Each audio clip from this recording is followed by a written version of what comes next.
Mais le temps, mon ami, pour moi, c'est de l'amour. C'est rire, c'est chanter, tant que dure le jour. C'est aimer chaque nuit que le Seigneur a faite. Le temps, c'est de l'amour. Vivre, c'est une fête. Bienvenue à toutes et tous dans le 9e épisode du Bel Âge. Je suis terriblement heureuse de vous présenter Louise. Cette femme, c'est comme ma jumelle. C'est mon double. On a 1000 points communs. Le prénom, évidemment, mais aussi une passion dévorante pour les Demoiselles de Rochefort que vous venez d'entendre, et le cinéma de Jacques Demy. On est toutes les deux mélancoliques, on est sensibles l'une et l'autre, on aime danser sur Andy Je t'aime et Jul, on écoute Barbara en pleurant et on adore Vanessa Paradis. Louise a quelque chose d'unique. J'aime son humour et sa tristesse, sa mélancolie et sa joie. J'aime tout chez elle. Et si elle n'existait pas, il faudrait l'inventer. Parce qu'elle rend la vie plus belle, plus joyeuse, plus douce. Et il y a cette phrase qui dit tout de mon amour pour elle. Je l'ai lue dans Olivier, de Jérôme Garcin, qui cite Gérard Philippe dans l'une de ses correspondances avec son meilleur ami. Et il dit cette phrase : « C'est bien de t'avoir, de te savoir avec moi sur le globe. » Question de respiration.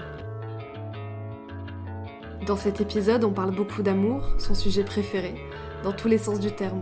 On parle du rapport amoureux, de l'amour de soi, avec notamment son rapport au corps et ses complexes, et évidemment de son amour fou pour les Demoiselles de Rochefort, et de comment ce film a influencé sa vie. C'est un épisode que j'aime absolument, et j'espère que vous l'aimerez tout autant. Bonne écoute. Non, je savais pas... en terminale, non. Je savais que j'aimais beaucoup les arts plastiques. Je savais que j'aimais beaucoup l'école, en fait. Très scolaire, j'ai adoré passer mon bac. J'ai adoré réviser, faire des fiches. Enfin, j'ai adoré l'école, en fait. J'ai adoré apprendre des trucs, et donc je savais qu'il fallait que je continue. Enfin, je savais pas, en fait, ce qui était possible de faire autre que la fac. Je pense que j'en suis persuadée que j'avais pas le courage de faire des écoles d'art, comme me l'avait conseillé mon prof d'art plat. À Paris et tout ça, non, je vais pas aller à Paris pour faire de l'art. Qu'est-ce que vous voulez que...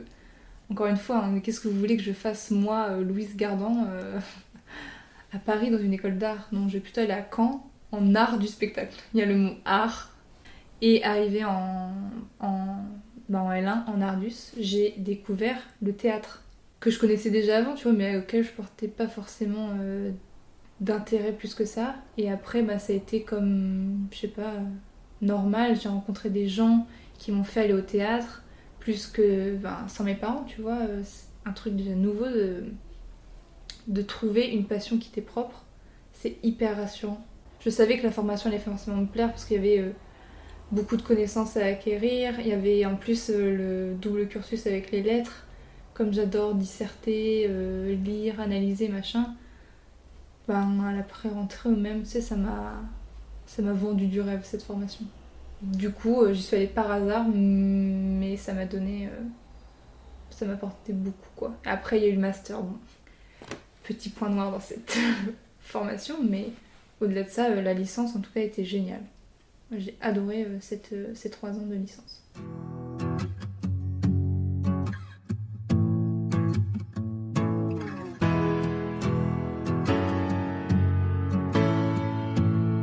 Maintenant, j'ai fait mon année de master qui ne m'a pas du tout plu, peut-être à cause de la situation sanitaire ou pas, hein. C'est vraiment les enseignements ne me correspondaient pas ou correspondaient pas du tout à mes attentes, parce que j'en ai parlé avec un ami qui me disait que peut-être que j'attendais du master la même chose que la licence, c'est-à-dire qu'on m'apporte des connaissances. Et comme je suis en demande d'apprendre des choses, le master c'était pas du tout ça, c'était vraiment tu devais plancher sur un sujet de mémoire et les profs te laissent un peu seule, quoi. Et à côté de ça t'as des enseignements mais qui sont pas du tout en rapport avec ce que tu aimes. Donc j'avais des cours de cinéma, d'archives, des trucs que j'avais pas choisis, tu vois. Et donc j'ai décidé d'arrêter, mais à la rentrée je fais un DU, donc un diplôme d'université en art. Et c'est en gros pluridisciplinaire. Je vais en apprendre plus sur des mouvements, sur des artistes, sur des monuments, des tableaux. Enfin, ça va être sur tout art confondu, toute approche confondue, avec des professionnels de... Enfin voilà. ça me vend du rêve encore une fois, tu vois. C'est vraiment... c'est des cours, en plus c'est un emploi du temps pas chargé et ça te laisse vachement de temps à côté pour travailler, pour continuer mon travail au théâtre de Caen. Et voilà quoi. Je vais voir. C'est 1 an. Ça me permet de garder le statut étudiante. Ce qui est pas mal. Et puis on est remonté dans le temps. Et on a parlé de notre adolescence et notamment du collège et du regard des autres. Moi, je pense que j'ai pris conscience de beaucoup de choses au collège, mais j'ai surtout pris conscience des autres. Genre moi, je me rappelle d'un moment où j'ai été vraiment confrontée à l'autre, quand on a commencé à parler de moi avec les autres. On est dans la phase du jeu, on échange, on fait des choses ensemble, mais est-ce qu'on parle de nous vraiment ? Des choses qui nous touchent, est-ce qu'on échange vraiment sur ces sujets-là ? Je pense pas. Et je me souviens, je pense que ça a dû me faire grandir et prendre conscience de choses à ce moment-là, quand on commençait à me harceler ou à me critiquer beaucoup sur mon physique. Et c'est là que c'était violent en fait, mais ça je me rends compte évidemment avec du recul. Mais je pense que ça m'a fait grandir aussi, parce que ça m'a fait réfléchir du coup. Je pense que c'est à partir de la 4e que j'ai commencé à me questionner sur mon corps et mon corps vu par les autres, essentiellement. Pas forcément... Alors l'amour propre, c'était bien après, je pense. Ou même l'amour de soi, c'est venu mais si tard. Mais je crois que je dirais même... ça se compte en 2 ans peut-être, tu vois, un truc comme ça. 2-3 ans, peut-être. Où tu commences à te dire, fais des choses pour toi. Alors que je m'habillais avant comme je voulais et tout ça, mais c'était juste normal. Après, de là à m'aimer, plus tard encore. Mais, ouais, au collège, pas cool le collège. Je pense c'est vraiment là une période de transition qui est du coup hyper ingrate même pour ton relationnel quoi. À mon avis, là vraiment en plus t'as toujours ce truc, je sais pas si t'avais ça, mais d'appartenir à un groupe, tu pouvais pas être tout seul. En même temps, tu vois, c'est vraiment le début de la vie quoi. Comment ce sera plus tard. Tu dois appartenir à un groupe, si t'es tout seul, t'es bizarre. Ce qui est horrible. Parce qu'être seul, c'est... On va pas refaire le podcast de caca, mais enfin... être seul, c'est quand même très bien et bon. Mais on a tendance à quand même... À blâmer. Ouais, on blâme ceux qui sont seuls. Et puis j'ai demandé à Louise comment son rapport au corps avait évolué. Je me rappelle d'une conversation que l'on avait eue quelques mois plus tôt au sujet de son nez. Son plus gros complexe pendant des années.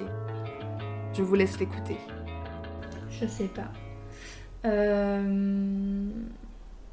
J'ai l'impression aujourd'hui de plus avoir de complexe physique.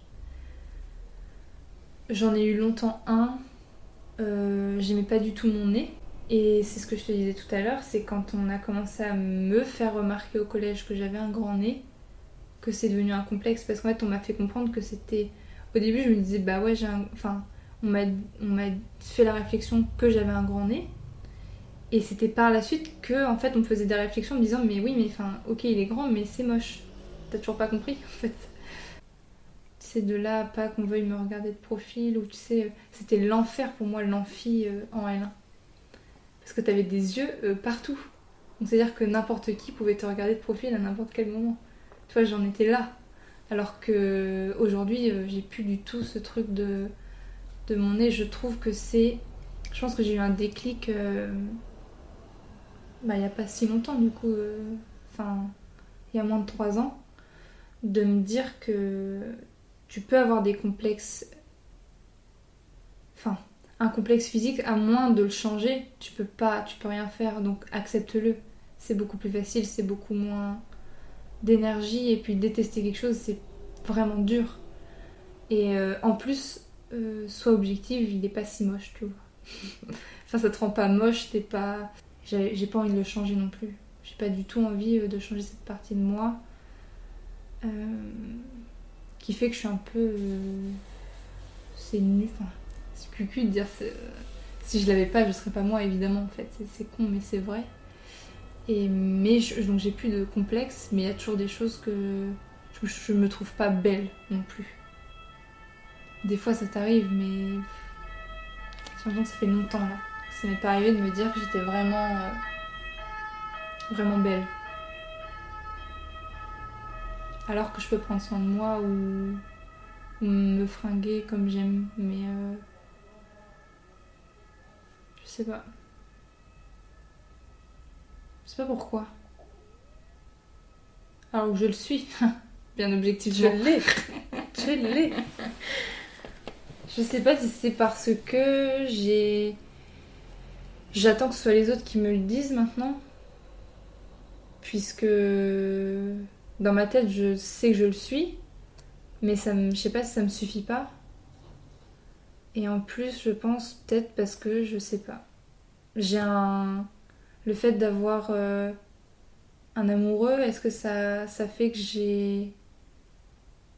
j'attends maintenant que ce soit lui qui me le dise, alors que je devrais pouvoir me le dire toute seule. J'ai pas besoin qu'il me le dise pour que je le sache, mais sauf que comme j'ai envie qu'il me trouve belle, s'il me le dit pas, c'est que je le suis pas. Tu vois, il y a un truc pas ouf avec ça. Je sais pas si ça s'explique comme ça, mais peut-être. Louise est une personne très enjouée, qui danse dans la rue, rigole à gorge déployée, j'adore cette expression, et qui est, disons-le, très énergique. Et puis il y a cette Louise, que vous entendez, avec une petite voix timide, qui se fait toute petite, comme si elle ne voulait pas qu'on la voie. Je connais ces deux facettes-là. Celle qui rit, celle qui est joyeuse, et puis il y a celle qui est parfois triste et qui se pose 1000 questions. Je réfléchis pas, je pense pas, je réfléchis pas à ce que je dois faire quand. C'est juste que... je pense que c'est comme un amour, j'ai pas trop peur de me mettre à nu devant des gens qui, je pense, en valent la peine. Et s'ils en valent pas la peine, je pleurerai à la fin et puis au moins j'aurai pas de regrets. Mais j'aime bien que les gens voient qui je suis tout de suite, enfin pas tout de suite parce qu'il faut... Je fais vite confiance en fait. Et je trouve que ça fait trop du bien. Même si tu te trompes en fait, c'est pas très grave non plus parce que t'aurais été sincère et puis qu'est-ce que c'est pas grave, tu vois.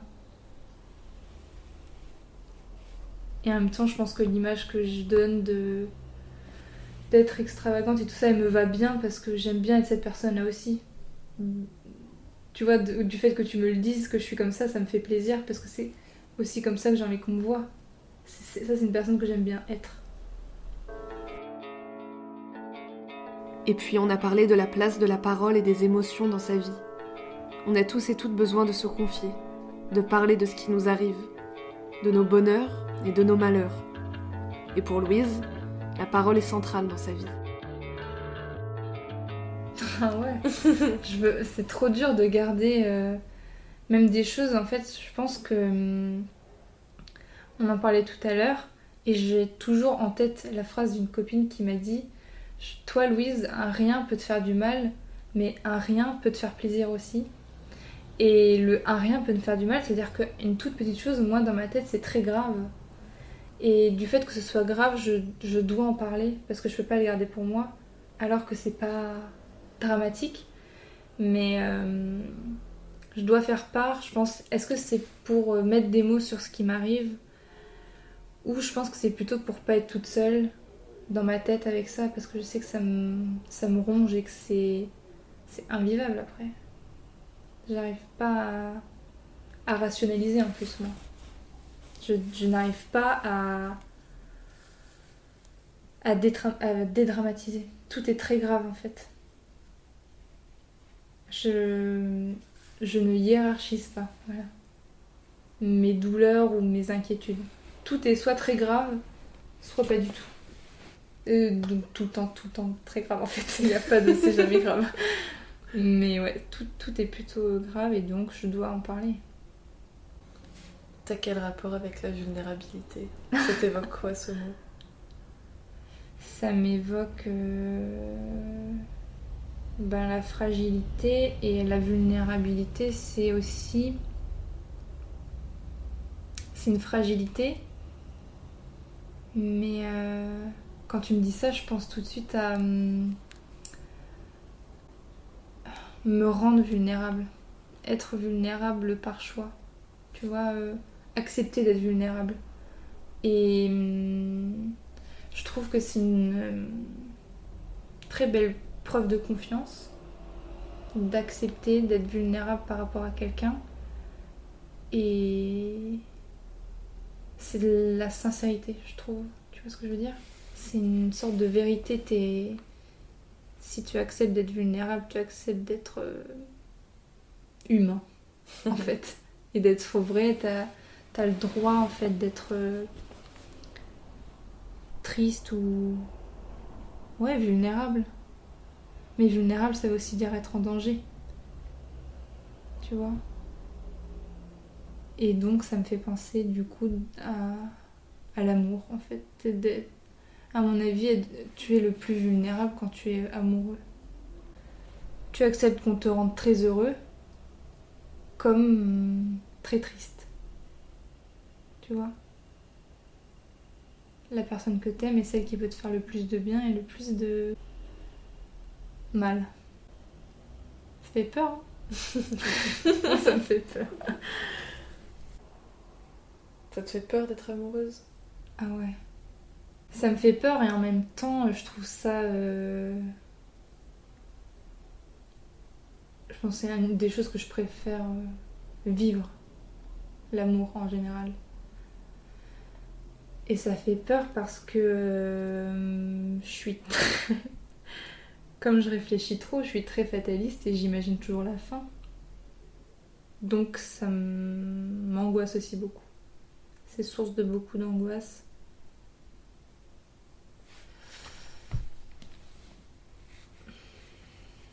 C'est horrible de réfléchir toujours à la fin.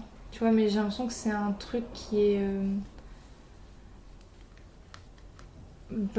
c'est un mélange de tout, tu sais, c'est de la... syndrome de l'imposteur qui mérite pas l'amour, qui... Pourquoi on s'intéresse à moi tu sais que ça va se finir à un moment parce que la personne en face va se rendre compte que j'ai rien d'intéressant, rien à lui apporter. Et à la fois, c'est quand même... tu te sens un peu quelqu'un. Je me sentais quelqu'un avant, mais de voir que quelqu'un s'intéresse à ce quelqu'un, c'est un plus quand même. Et ça rend ta vie quand même plus agréable, je trouve. Même si ça me crée des angoisses, mais bon, tu sais, j'en avais déjà avant. C'est pas grave. Un peu plus, un peu moins. On va pas compter, hein. Je suis transparente avec toi. Enfin, tu t'abandonnes entre guillemets quand t'es amoureuse? Totalement. Je m'attache, en fait, comme dans mes émotions. Tu sais, la tristesse est forte, la joie est forte. Je suis très intense. Et quand je m'attache à quelqu'un, c'est fort, quoi. Et je pense que ce que je te disais tout à l'heure, c'est que je sais les risques, entre guillemets, que ça induit que je sois amoureuse. C'est-à-dire la tristesse et puis le fait que je porte beaucoup d'attention à ce que l'autre pense de moi, à ce que l'autre ressent. C'est une charge mentale. Et en même temps, je trouve que comment on dit, l'équilibre bénéfice-risque est plutôt intéressant parce que ça m'apporte beaucoup plus de positif que de négatif. Donc oui, ma mère, je me rappelle d'une phrase qu'elle m'a dit, tu sais, comme on disait tout à l'heure, il y a des phrases qui te marquent, mais ma mère un jour m'a dit au pire, Louise, vis et puis tu pleureras peut-être à la fin, mais c'est quoi quelques larmes en fait? Au pire, tu pleureras 2 jours. Mais c'est pas grave, au moins t'auras vécu quelque chose de... Et ça, je trouve que c'est hyper vrai. Tu sais, des gens qui disent « mais je vais pas continuer avec cette personne parce que j'ai peur de m'attacher », ça me rend un peu folle, tu vois. Attache-toi, mais c'est... Rends-toi vulnérable, ça fait du bien.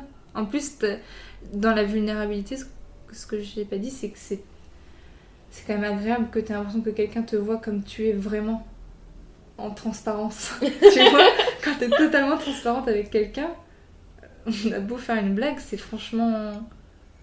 ça fait du bien. Tu te dis, elle sait qui je suis à ce moment-là. Et t'es plus toute seule à voir quitter, et, tu vois, partager, quitter. En montant cet épisode et en réécoutant ce que vient de dire Louise, j'ai tout de suite repensé à un livre que j'ai passionnément aimé. Ce livre, c'est Éloge du risque, d'Anne Dufourmentel. Le livre est corné tellement je l'ai trimballé. Il est orné de 1000 post-it et souligné à chacune des pages tellement ce qu'elle raconte me parle. Et il y a notamment cet extrait souligné au crayon à papier. S'abandonner. Qui de nous en est capable? Je veux dire, vraiment, pour une fois dans sa vie, sans réserve. S'abandonner suppose un autre à qui s'abandonner. Un autre qui n'en demande pas tant, qui a peur aussi et se protège. S'abandonner, c'est faire face à l'abandon, à cette peur tapie au fond de nous qui nous guette sans relâcher jamais sa prise. Illusion. Mais de quoi? Des serments du pour toujours, de la fidélité? Oui. De la vie tranquille, de l'oubli, de la violence contre la famille? Oui. La passion est torturante. L'attente y prend des airs infernaux. Le retard se prête à 1000 imaginaires. Tout manquement de l'autre est une terreur possible où s'engouffre déjà la trahison. Mais ce qu'elle donne à vivre est à ce prix. Exorbitant. Et mon arrière-grand-mère est morte en 2017. Il a vécu 3 ans sans elle. C'est tout. Enfin, c'est tout. Ça a été dur, mais... Incroyable. Il a été malheureux 3 ans. Il a été amoureux toute sa vie d'elle.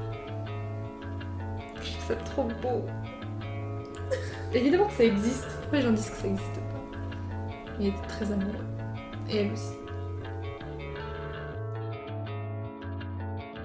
J'ai pensé à toi. Dans le bus, je me suis enchaînée. La kiffance. Je déteste la kiffance. Quoi? J'adore. Je sais que t'adores, mais je déteste. Oh non. La petite frange et tout, je comprends pas. Ça fait trop drôle parce que du coup, je pense à la mienne. Bien sûr. Je m'ambiançais toute seule. J'ai écouté Jul et tout. Mon soleil. J'ai converti Julien. Mon soleil. S'amuser de lui sans parler de sommeil. Let's go, mon soleil. J'adore. Mais j'adore. C'était quoi? C'était l'amour et tout. Mon sujet préféré. Tu veux rajouter des choses? Sur l'amour? Ouais. J'ai un peu de trucs à te dire. Mais... c'est beau quoi, c'est tout ce que j'ai à te dire. Franchement, l'amour, merci Jacques Demy. Qu'est-ce que tu as? Je suis triste et je m'ennuie. Toi, tu me caches quelque chose. C'est fini avec Guillaume. Ça ne pouvait pas durer. Oh, bah c'est plutôt une bonne nouvelle. J'ai jamais aimé ce type-là. Et tu sais à quoi je pense? Oui, à l'homme de ta vie. Comment as-tu deviné? Mais mon petit chou, c'est simple. Tu as toujours cet air-là lorsque tu penses à l'homme de ta vie.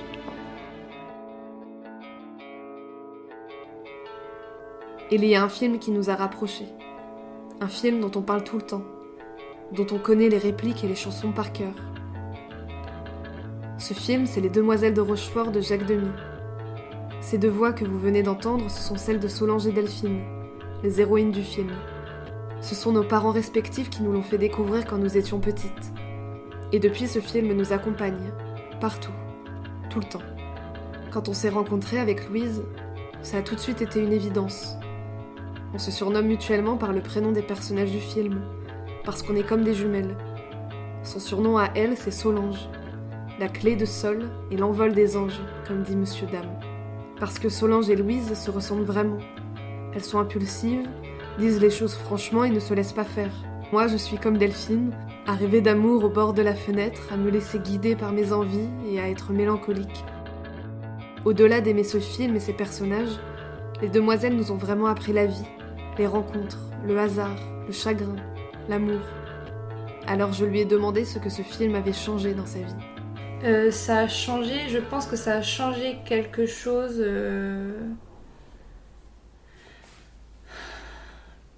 Pas tout de suite quand je l'ai vu, parce que je l'ai vu hyper jeune.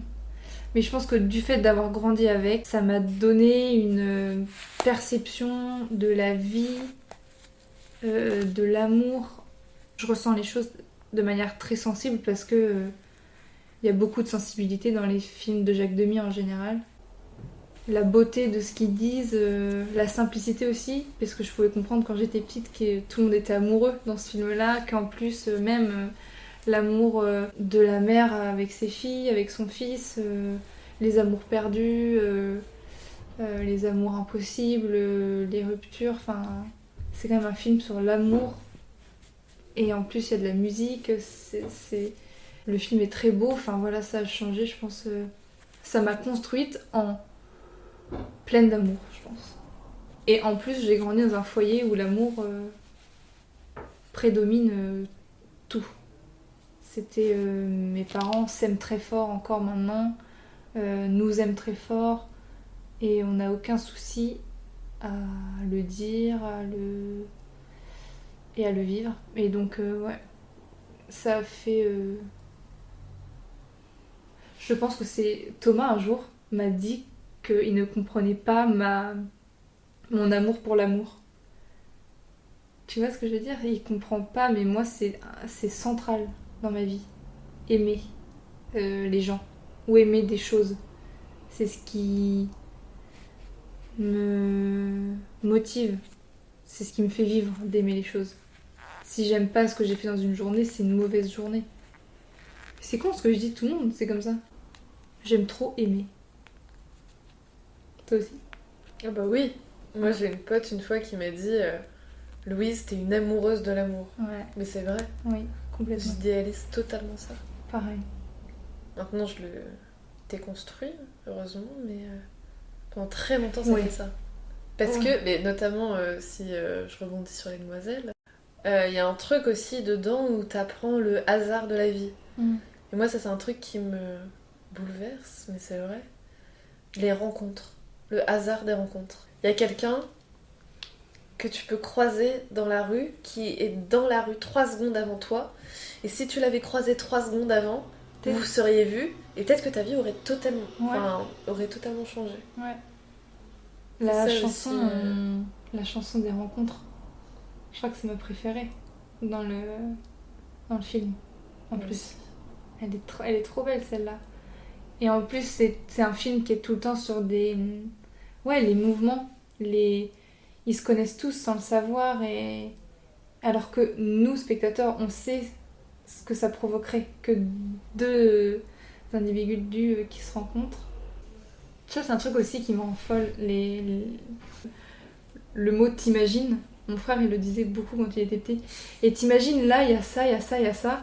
Mais imagine... il a fallu rassembler beaucoup d'éléments, par exemple, pour que nous deux on se rencontre.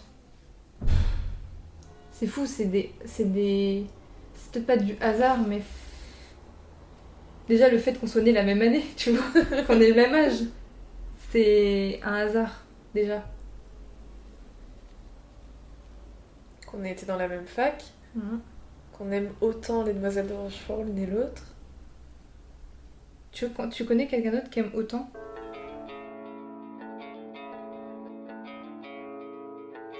Du coup, ta chanson préférée des demoiselles, c'est les rencontres? Oui. Pendant un moment, c'était Marin, Ami ou... Amant. Marin, Ami ou Amant. J'ai tout de suite aimé les rencontres. J'ai beaucoup aimé. Jane Kelly. Ah, mais lui... Catherine. Non, mais lui... Pardon, mademoiselle. Excusez-moi, je file. J'ai rendez-vous en ville. Ah ouais.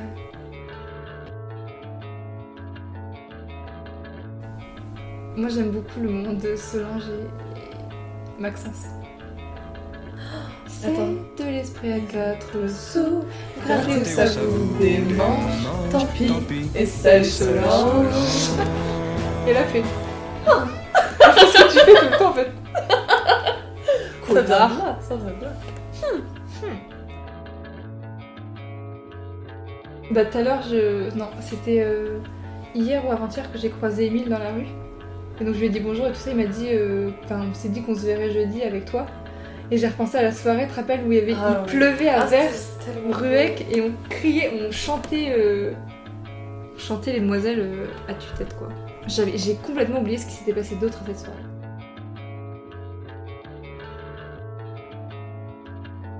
Mais ça aussi, la recherche de l'idéal masculin. Ah. C'est marrant, idéal masculin. Ouais. En toute simplicité. Elle est belle la chanson, la version de Delphine. Si Julien m'entendait, il me dirait qu'il n'y a pas d'idéal. Il n'y a pas de moitié, il n'y a pas de... Et je suis d'accord avec lui, il n'y a pas de moitié, mais il y a... Tu cherches tout le temps un idéal. Tu cherches la personne qui se rapproche le plus de ton idéal. Et à mon avis, quand tu es avec quelqu'un, c'est qu'elle correspond, ou que tu as l'impression que c'est ton idéal. Et peut-être qu'un jour, tu travailleras et que tu te diras que non, ça marche plus du tout et que c'est plus du tout ton idéal et que voilà. Mais à mon avis, à un moment, subjectivement, tu l'as rencontré. Tu rencontres ton idéal à un moment. Mais je suis pas sûre qu'il existe. Et pour terminer chaque épisode, je pose 2 questions à mon invité. La première, c'est le film, la chanson, l'artiste, la peinture, etc. qui l'a aidé à se construire. On a toutes et tous une œuvre qui nous a marqués, aidés, accompagnés. Et ma seconde question, c'est la recommandation culturelle de mon invité. Ça peut être n'importe quoi. Un projet, un spectacle de danse, une pièce, un livre, un film, etc. fait par un ou une jeune ou qui traite de la jeunesse. Et évidemment, vous vous doutez que pour la première question, Louise m'a parlé des Demoiselles. Je vous laisse l'écouter. En fait, je pense que c'est parce que si je devais donner le film de ma vie, ce serait lui. Je vois pas quel film j'aime autant et quel film j'aime autant revoir. Quel film il me manque, tu vois, des fois ce film. Parce que j'ai l'impression que tu vois, c'est comme... je pense que ça va te parler, mais c'est comme si j'allais chez ma grand-mère. C'est un lieu où je me sens bien. Et j'ai l'impression que je rentre dans une histoire où je me sens évidemment bien. Tout va bien dans ce film. Et les seules choses qui vont pas bien, c'est le cœur des gens, c'est leurs émotions. Et donc ça m'est très...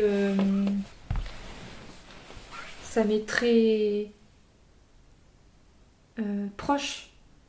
Je veux dire, des problèmes de cœur, j'en ai eu, donc je m'identifie très vite. Et en plus, c'est des... Je sais pas, tous les personnages sont beaux et bons. Il y a... Même Monsieur Dutroux qui a découpé une femme en morceaux, il est mignon, tu vois. Il parle en alexandrin quand même. Je sais pas, tout est beau. Et en plus, j'ai l'impression qu'à chaque fois que je le vois, il y a quelque chose que je découvre ou quelque chose que je trouve encore plus beau que la fois d'avant. J'avais déjà remarqué, mais j'avais jamais trouvé ça aussi beau. Par exemple, la dernière fois, le mur jaune derrière Delphine quand elle porte la robe et le chapeau jaune. Je sais pas, je trouve ça juste magnifique. Et à chaque fois que je le vois, je suis genre, mais... Oh, c'est trop beau. Et c'est juste des images, tu vois, mais je sais pas, tout est beau et tout... Je suis plus dans le monde qui m'entoure au moment où je regarde ce film. Tu vois, il peut y avoir quelqu'un à côté de moi, évidemment, je sais que la personne est là et ça me fait plaisir de la regarder avec cette personne-là. Et en même temps, je suis plus là, quoi. Je suis dans un coin qui m'est hyper familier. Voilà, quoi. C'est le film de ton cœur, quoi. C'est le film de mon cœur. Oui. Et la reco culturelle jeune? Je vous recommande d'aller suivre activement le groupe Modown, en majuscule, s'il vous plaît. M-O-W, plus loin D-O-W-N. C'est un groupe de garçons, de 4 garçons qui est né, je crois, en début d'année 2020. Et ils ont déjà sorti des démos sur SoundCloud et Bandcamp, que vous pouvez les trouver sur leur Instagram. Et voilà, ce sont des garçons en plus très drôles, qui adorent ce qu'ils font et qui ont une passion qui est très inspirante. Ils sont... Voilà. Je trouve que c'est un groupe, au-delà d'un groupe de musique, un groupe d'amis très... très inspirant. Et en plus, je sais pas, moi ça me passionne les gens passionnés, et de les voir et de les entendre, tu ressens tout de suite leur passion et leur volonté de créer des choses qui sont... Je sais pas... comment on dit...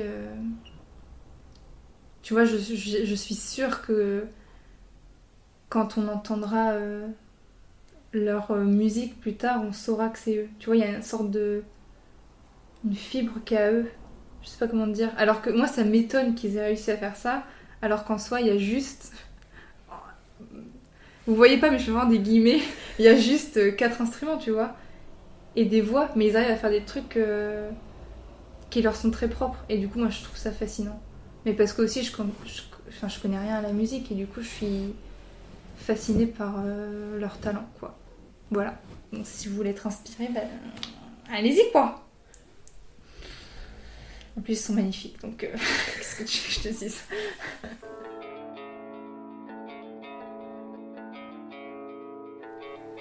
Merci infini à Louise pour cet enregistrement. Je suis tellement heureuse qu'elle soit parmi toutes ces femmes et ces hommes que j'aime. Au milieu de Camille, Lucie, Carole, Maya, Anna, Elias, Steven et Loreda. Merci d'avoir écouté cet épisode. Si vous l'avez aimé, n'hésitez pas à le partager sur les réseaux sociaux et à en parler autour de vous. Vous avez pu entendre quelques extraits sonores des Demoiselles de Rochefort composés par Michel Legrand. Je vous invite vivement à écouter son travail, parce que ces musiques vont devenir la BO de votre vie. Et évidemment, à regarder les Demoiselles de Rochefort si vous ne l'avez jamais vu. C'est le film qui va enchanter votre vie. Je tenais aussi à vous parler du premier film de Francky Valak, Trop d'amour. L'histoire, c'est Francky qui veut immortaliser sa grand-mère Julia, rescapée des camps. Elle veut qu'on la voie autrement et faire d'elle une grande actrice de cinéma. Mais évidemment, tout ne va pas se passer comme prévu. Depuis que j'ai vu ce film, il est toujours dans un petit coin de ma tête. Je me rappelle de mon émotion lorsque je l'ai découvert sur l'un des grands écrans du festival du film de Cabourg en juin dernier. Je me rappelle de mes larmes qui coulaient et de mon émotion qui était palpable. Trop d'amour m'a infiniment touchée, parce que l'on ressent tout l'amour que Francky porte à sa grand-mère, parce que l'on sent la nécessité de l'immortaliser, pour ne jamais oublier son sourire, ses yeux pétillants, ses ongles vernis, ses mains qui serrent celles de sa petite fille. C'est un récit poignant sur la famille, la transmission, la mémoire, la vie. Dans l'épisode 4 du Bel Âge, Maya évoquait déjà ce long métrage qui l'a beaucoup marqué. Mais surtout, moi je trouve que ce qu'elle raconte, c'est quelle place a cette mémoire-là, et du coup cette figure féminine-là qui n'est pas des moindres, et la place de cette mémoire à la fois de la grande histoire et de la... Enfin, comment cette mémoire de grande histoire, du coup l'histoire nationale, devient une histoire... a une place dans une histoire intime, et quelles répercussions ça a sur toutes les générations, et quelles répercussions ça a aussi sur elle, du coup deuxième génération, puisque son père, il y a son père entre sa grand-mère et elle. Et donc c'est un peu une...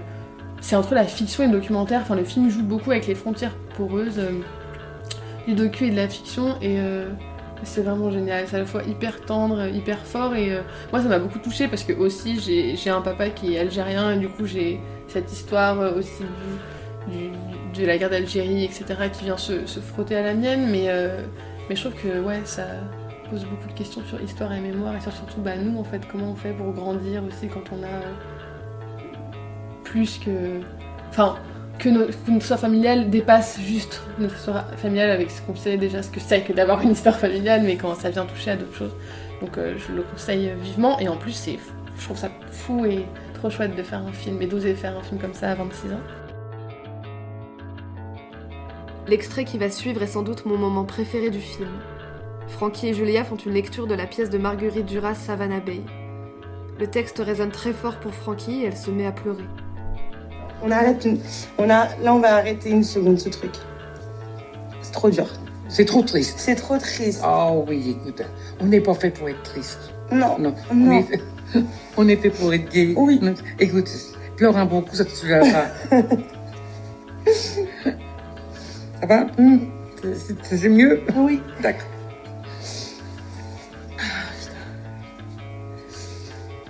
On va arrêter de faire Savannah Bay. Hein? On va arrêter de faire Savannah Bay. Oh, écoute, hey, va te laver le visage. Mais c'est de l'amour. D'accord, elle va te laver les... Écoute, Si je pleure, c'est parce que je t'aime trop. Non, tu m'aimes pas trop, tu m'aimes bien. De trop, c'est jamais trop. C'est jamais trop, chérie. Tu m'aimes. Il faut soutenir les premiers films, surtout ceux qui touchent le cœur autant que celui-ci. Trop d'amour est disponible jusqu'au 8 décembre sur MyCanal et c'est à ne pas rater. Je voulais aussi vous remercier pour vos messages par rapport à l'épisode de Loreda, que je vous encourage vivement à écouter si ce n'est pas déjà fait. Moi je vous dis à très vite pour le 10e épisode, c'est fou à quel point le temps passe vite. Ce mois-ci, ça fait 6 mois que le podcast est sorti et je suis tellement heureuse de votre enthousiasme face à ce projet si cher à mon cœur. Je vais essayer de faire quelque chose de spécial pour fêter la fin de la saison 1, alors l'épisode sortira sûrement en décembre. Là, je fais un clin d'œil, mais on ne le voit pas. Prenez soin de vous. Je vous laisse avec Julien, le chanteur et guitariste de Modown, la reco de Louise. Je vous invite vivement à écouter leur travail. Je les ai vus en concert à la fin de l'été et je peux vous assurer que leur musique enivre. À bientôt. Merci Louise. De rien, Louise. Merci Solange. De rien, Delphine. Salut Ferrette et salut à toutes les délicieuses personnes qui écoutent ce podcast. Est-ce que ça fait 48 fois que je recommence ce vocal ? Bien évidemment. Alors je dois vous parler de Modown. Qu'est-ce que c'est que Modown ? Eh bien Modown, c'est tout simplement un groupe de rock and roll dans lequel j'officie en tant que chanteur et guitariste, aux côtés de mes complices Florent, Théo, Benjamin, respectivement batteur, guitariste et bassiste. Pour vous faire la petite histoire, Modown est né il y a longtemps et pas longtemps à la fois. Avec Florent et Théo, on se connaît depuis quelques années maintenant, on s'est rencontrés à la fac, alors que eux deux se connaissaient déjà du lycée, et très vite on a commencé à faire de la musique ensemble, à défaut d'aller en cours. On a monté une première formation avec un premier bassiste, mais ça n'a pas donné exactement ce qu'on voulait. Et il y a un an et demi, 2 ans maintenant, on a posté une annonce sur EasyZig, qui est un genre de Tinder pour musiciens en gros, et c'est comme ça qu'on a rencontré Benjamin. Et on peut dire que ça a matché entre nous 4. C'est comme ça que Modown est né finalement. Et là c'est parti en gros délire mon pote, à base de tournées mondiales. On écrivait tube sur tube, tous les plus gros labels s'arrachaient notre signature, et pas du tout. On s'est bien fait confiner le cul. Donc du coup on a dû attendre la fin du confinement pour enfin rencontrer Benjamin, enfin jouer ensemble. Et c'est vraiment à ce moment-là que Modown est né et qu'on a décidé qu'on allait faire un projet sérieux ensemble.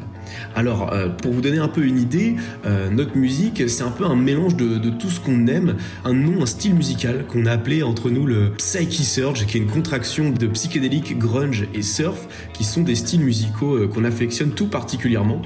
En gros, c'est un mélange entre la surf des 60s, le psyché des années 70, le grunge et la Britpop des années 90, avec une pointe de new wave, et ça donne du Modown. Mais plutôt que vous expliquer notre musique, autant directement l'écouter, et puisque Ferrette est une meuf super sympa, elle nous laisse nous taper l'incruste dans le bel âge avec notre chanson Fine for Now, issue de notre démo disponible sur Bandcamp et Soundcloud. Hop là, la petite promo qui passe au passage. Donc merci Ferrette pour ton podcast, et surtout merci à mon amoureuse Louise de nous avoir choisi comme recommandation. C'était Julien de Modown, à vous les studios.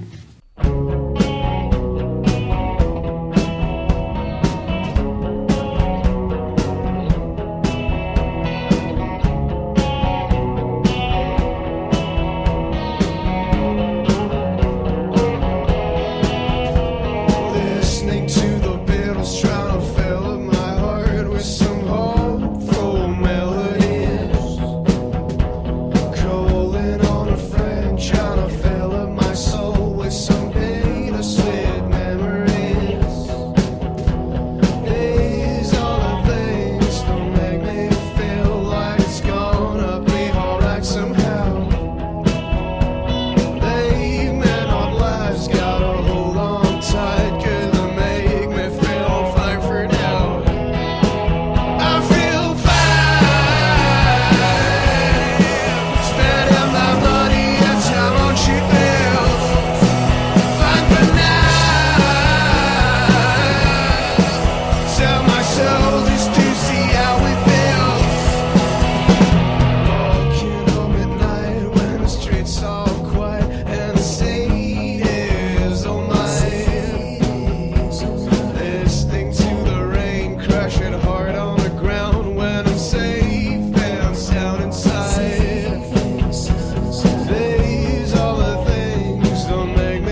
dernier mot ?